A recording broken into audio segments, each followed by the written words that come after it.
Здравейте, уважаеми потребители на VBOX YouTube. Моето име е Бурари. Днеска ще ви покажа на Amnesia Dark Descent как да сложите Custom Story. Първо се отваряте браузъра в Google-чето. С мен е един пич. Кажи се името. Отивате на Amnesia Custom Stories. Ето тук. Започвате да се избирате. Аз предварително си избрах един. Ще сам да го намеря.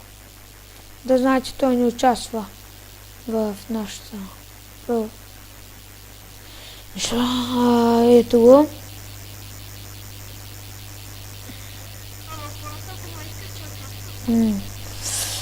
Отиваш на Downloads. Чакайте, че някой ми пише. И там натискате на ето това, да ви стане с червеничко. И тук ще ви излезе Download on Desire или Download Now. Натискате Download Now. И чакате да мине този шит.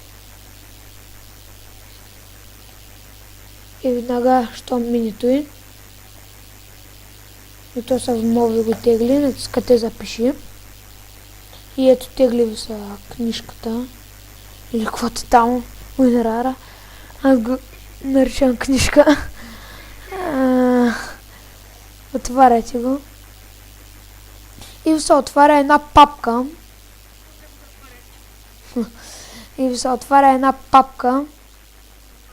Да. Това е много важна папка. Отивате на местоположението на вашата Amnesia и го отваря на местоположение на файла. И тук, където ви е инсталирана Amnesia, има Custom Stories. Ето го, моята папка. Натискате я и копирате тези двете и ги пъхате вътре.